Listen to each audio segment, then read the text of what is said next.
Chers amis auditeurs, mes frères et sœurs en Jésus-Christ, que la grâce et la paix de Dieu vous soient multipliées. Bienvenue à notre émission d'enseignement et de formation. Cette émission existe, frères et sœurs, pour vous encourager, pour vous fortifier, pour vous bénir et surtout faire de vous des véritables disciples pour le royaume de Dieu. Alors depuis environ 3 samedis, nous sommes en train de parler de la maturité spirituelle et de l'immaturité spirituelle.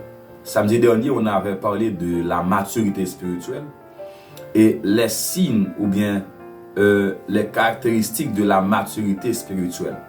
Donc ce soir, pour terminer cette série, on va parler des avantages. On va vous présenter quelques avantages de la maturité spirituelle. La maturité spirituelle, frères et sœurs, nous donne des avantages. Il y a beaucoup d'avantages pour ceux qui ont la maturité spirituelle. L'un des avantages de la maturité spirituelle, lorsqu'on est mature spirituellement, on a la force face aux épreuves. C'est l'un des avantages de la maturité spirituelle. C'est la force face aux épreuves. Regardez avec nous Philippiens chapitre 4, verset 11 à 13. Philippiens 4, verset 11 à 13. La Bible dit que ce n'est pas en vue du besoin que je dis cela, car j'ai appris à être content de l'état où je me trouve. Je sais être abaissé et je sais avoir abondance. En tout et partout, j'ai appris le secret, tant à être rassasié qu'à avoir faim, tant à avoir abondance qu'à souffrir le besoin. Je puis tout par celui qui me fortifie. Ça, c'est l'apôtre Paul qui parle, qui encourage les chrétiens de Philippe. Donc, on peut remarquer ici, l'apôtre Paul est en train de se fortifier soi-même. Il est en train d'encourager les chrétiens de Philippe malgré sa situation. À ce moment-là, il était en prison. Il était en prison, apôtre Paul, en écrivant cette épître, frères et sœurs. Donc, ce qui doit attirer notre attention ici, Paul a déclaré ouvertement, il sait vivre dans l'abondance, il sait vivre dans la disette, il sait vivre dans la faim, il sait vivre dans l'abondance. Donc pour faire cette déclaration, frères et sœurs, il faut être mature spirituellement. Un bébé spirituel ne peut pas faire cette déclaration. Donc les hommes matures spirituellement, ils ne se plaignent pas des circonstances de la vie. Ils ne se plaignent pas des soucis de la vie. Ils ne se plaignent pas des épreuves. Malgré les épreuves, malgré les difficultés, malgré les soucis, ils se contentent. Ils se contentent. Ils adorent Dieu, ils louent Dieu, ils dansent Dieu, ils parlent de Dieu. Malgré les épreuves sont là, malgré les difficultés, indépendamment des circonstances.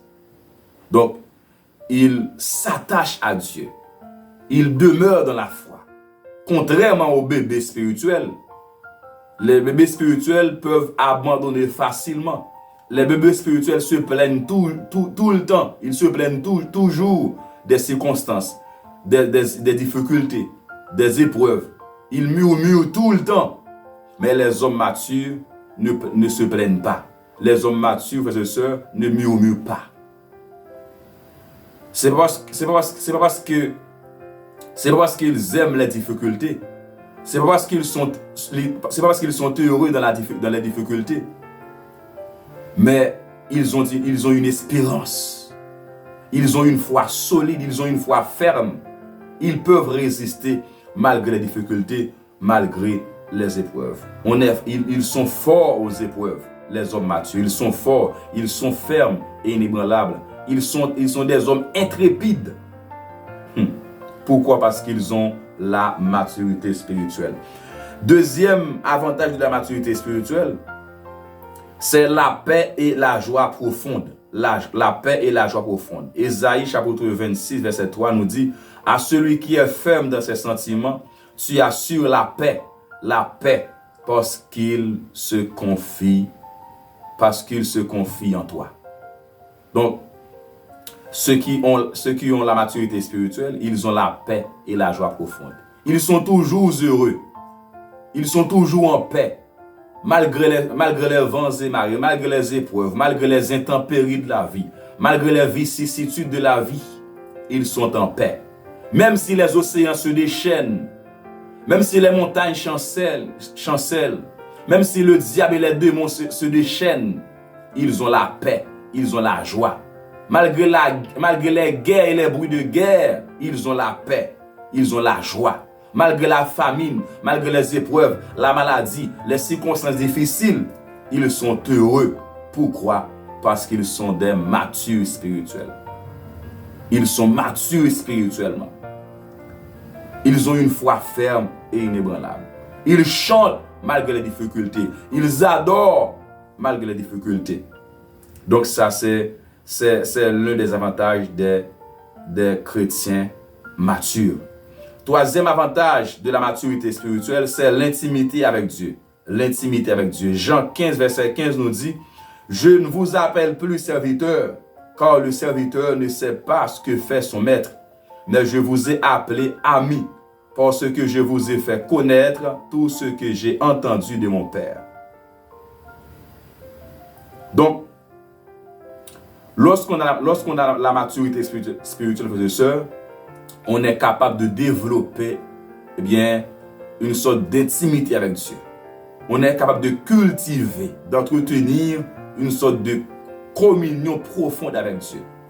Les chrétiens matures sont ceux qui développent sont ceux qui ont cultivé une relation profonde avec Dieu. Ils ont de l'intimité avec Dieu. Les bébés spirituels, ils sont dépendants des autres. Ils sont dépendants des autres chrétiens. Mais les chrétiens matures,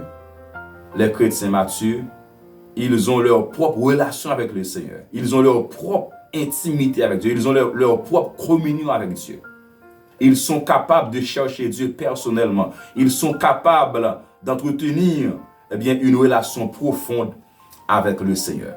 C'est l'un des avantages de la maturité spirituelle. C'est l'intimité avec Dieu. Quatrième avantage de la maturité spirituelle, c'est l'influence spirituelle et témoignage puissant.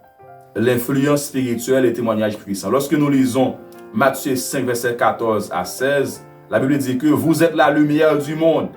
Une ville située sur une montagne ne peut pas être cachée. Et on n'allume pas une lampe pour la mettre sous le boisseau, mais on la met sur le chandelier. Et elle éclaire tous ceux qui sont dans la maison. Que votre lumière luise ainsi devant les hommes, afin qu'ils voient vos bonnes œuvres et qu'ils glorifient votre Père qui est dans les cieux.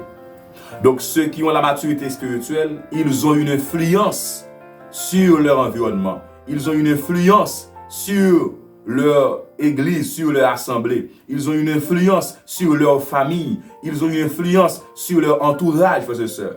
Ils ont un impact sur le monde. Ils ont un impact, là où ils travaillent, frères et sœurs. Ils ont un impact, ils ont un témoignage puissant dans leur famille, dans leurs églises. Ça, c'est la qualité des hommes matures. Ils ont une influence spirituelle, ils ont un impact positif sur le monde, sur leur entourage. Ils ont un témoignage puissant, frères et sœurs. Ils sont capables de produire de bonnes œuvres qui révèlent la gloire de Dieu, qui révèlent la personne même de Dieu. Ils brillent dans les ténèbres. Ça, c'est l'un des avantages des hommes, des chrétiens matures. Cinquième avantage de la maturité spirituelle, c'est la préparation pour l'éternité. La préparation pour l'éternité. On n'aura pas le temps de lire ce texte. Matthieu chapitre 25, verset 1 à 13. Matthieu chapitre 25, verset 1 à 13, qui nous parle de la parabole des 10 vierges, 5 sages et 5 folles. Nous voyons dans ce texte, les cinq sages étaient prêts pour la salle de noces. Il était prêt. Elles étaient prêtes à rencontrer l'époux, les 5 sages. Elles étaient prêtes à rencontrer l'époux. Cependant, les 5 folles n'étaient pas prêtes. Elles sont parties, mais ils n'ont pas pris d'huile. Mais les 5 sages prennent de l'huile, frères et sœurs. Les 5 sages prennent de l'huile et elles étaient prêtes pour rencontrer l'époux. Pourquoi? Parce qu'elles avaient la maturité spirituelle. Donc, les chrétiens matures sont ceux qui attendent impatiemment le retour de Jésus-Christ. Ils aspirent, ils soupirent après le retour de Jésus-Christ. Ils ont cette espérance, un jour, ils verront Dieu face à face. Ils sont impatients. Ils sont impatients. Ils sont impatients face au retour de Jésus-Christ. Ça, c'est la qualité d'un chrétien mature. Jésus-Christ reviendra, frères et sœurs. Jésus-Christ reviendra pour enlever les chrétiens matures. Jésus-Christ reviendra pour enlever une église mature.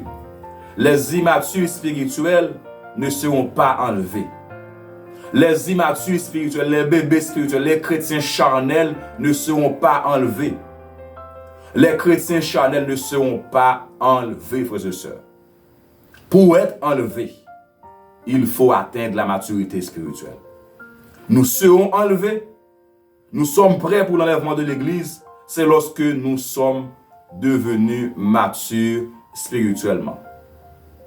Je le répète encore, les immatures ne seront pas enlevés. Les immatures, les chrétiens charnels ne seront pas enlevés. Jésus-Christ reviendra pour enlever une église mature. Jésus-Christ reviendra pour enlever les disciples accomplis. Jésus-Christ reviendra pour enlever les chrétiens qui ont de la maturité spirituelle. Donc, d'où c'est une obligation. C'est une obligation, frères et sœurs, pour atteindre la maturité spirituelle. Sans la maturité spirituelle, nous ne serons pas enlevés. Nous ne serons pas enlevés. Tels sont les 5 avantages de la maturité spirituelle. 1. Force face aux épreuves. Deuxièmement, paix et joie profonde. Troisièmement, l'intimité avec Dieu. Quatrièmement, influence spirituelle et témoignage puissant. Cinquièmement, préparation pour l'éternité. Il y a beaucoup d'avantages, mes frères et sœurs, en Jésus-Christ pour ceux qui atteignent la maturité spirituelle. Il y a beaucoup d'avantages, il y a beaucoup de bénédictions, il y a beaucoup de privilèges, il y a beaucoup d'opportunités lorsqu'on atteint la maturité spirituelle. Cependant, ceux qui n'ont pas la maturité spirituelle, ils peuvent rater beaucoup d'opportunités. Ils peuvent passer à côté de beaucoup de privilèges. Pourquoi? Parce qu'ils n'ont pas de la maturité spirituelle. Je vous encourage, mes frères et sœurs en Jésus-Christ. Je vous encourage vivement, de tout cœur, efforçons-nous jour après jour pour atteindre la maturité spirituelle. Seigneur, nous voulons expérimenter ta gloire. Nous voulons vivre ta gloire, Seigneur. Nous voulons vivre ta main puissante. Nous voulons expérimenter pleinement la vie chrétienne. Nous voulons expérimenter pleinement ta présence, Seigneur. Mais aide-nous, Dieu fidèle, à atteindre la maturité spirituelle. Accorde-nous ta grâce. Accorde-nous ta faveur, cher Seigneur Dieu, afin d'atteindre la maturité spirituelle. Que ton nom soit sanctifié, Père. Que ton nom soit béni. Que ton nom soit glorifié. Au nom de Jésus, notre Sauveur, Seigneur, qui vit et qui règne au siècle des siècles. Amen. Je crois que vous avez été pleinement bénis pendant tout ce mois d'octobre. Donc, que le Seigneur vous fortifie. Et bien, pour le mois de novembre, si Dieu veut, on va pouvoir entamer une nouvelle série. N'hésitez pas, frères et sœurs, aimez la vidéo, partagez la vidéo, commentez la vidéo pour aider ce ministère à atteindre plus de monde possible, plus de gens possible. Que le Seigneur vous bénisse abondamment. À samedi prochain, si Dieu veut.